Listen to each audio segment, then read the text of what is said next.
মধ্যপ্রাচ্যে যুদ্ধবিমানের গর্জন কিছুটা কমলেও সংঘাত এখনও শেষ হয়নি।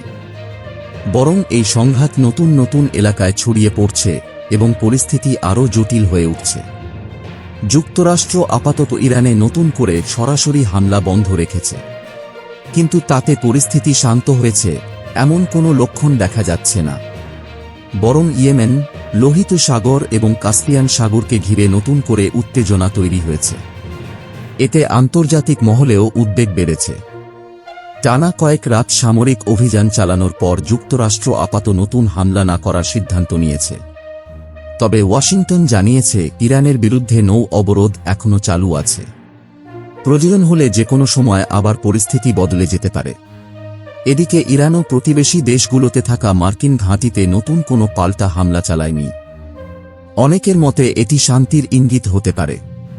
তবে বিশ্লেষকদের ধারণা, দুই পক্ষই হয়তো আরও বড় কোনো পরিকল্পনার প্রস্তুতি নিচ্ছে। হোয়াইট হাউসের একটি সূত্র বলছে, প্রেসিডেন্ট ডোনাল্ড ট্রাম্প এখনও আলোচনার মাধ্যমে সমস্যার সমাধান করতে চান। তবে তিনি সতর্ক করে বলেছেন, ইরান আলোচনায় না এলে সামরিক চাপ আরও বাড়তে পারে। আন্তর্জাতিক বিভিন্ন প্রতিবেদনে বলা হয়েছে, যুক্তরাষ্ট্রের অস্ত্রের মজুদ, মিত্র দেশগুলোর উদ্বেগ এবং বৈশ্বিক জ্বালানি বাজারে অস্থিরতার আশঙ্কাও হামলা সাময়িকভাবে বন্ধ রাখার একটি কারণ হতে পারে। এদিকে যুদ্ধের কেন্দ্র এখন ধীরে ধীরে ইয়েমেনের দিকে সরে যাচ্ছে। ইরান সমর্থিত হুথি বিদ্রোহীরা দাবি করেছে, তারা সৌদি আরবের গুরুত্বপূর্ণ তেল স্থাপনায় ক্ষেপণাস্ত্র ও ড্রোন হামলা চালিয়েছে। বিশেষ করে জিজান ও ইয়ানবুর মতো গুরুত্বপূর্ণ এলাকাকে লক্ষ্যবস্তু করায় নতুন করে উদ্বেগ তৈরি হয়েছে। সামাজিক যোগাযোগ মাধ্যমে ছড়িয়ে পড়া কিছু ভিডিওতে জিজানের একটি তেল শোধনাগারের দিক থেকে ধোঁয়া উঠতে দেখা গেছে।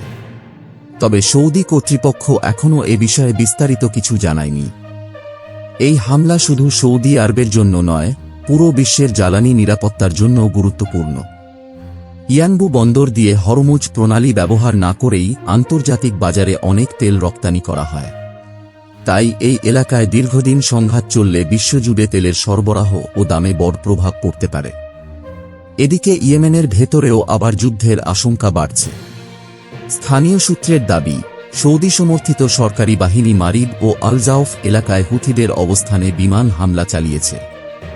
দুই পক্ষই সীমান্তে অতিরিক্ত সেনা মোতায়েন করছে। 2022 সালের যুদ্ধবিরতির পর যে সংঘাত অনেকটা কমে গিয়েছিল, তা আবার বড় আকার নিতে পারে বলে আশঙ্কা করা হচ্ছে। সংঘাত শুধু এখানেই সীমাবদ্ধ নেই। শনিবার ইরান অভিযোগ করেছে, কাস্পিয়ান সাগরে তাদের একটি বাণিজ্যিক জাহাজে ইউক্রেন হামলা চালিয়েছে। এতে একজন নাবিক নিহত এবং আরেকজন আহত হয়েছেন বলে দাবি করেছে তেহরান। ঘটনার পর ইউক্রেনের ভারপ্রাপ্ত রাষ্ট্রদূতকে তলব করে ইরান আনুষ্ঠানিক প্রতিবাদ জানিয়েছে।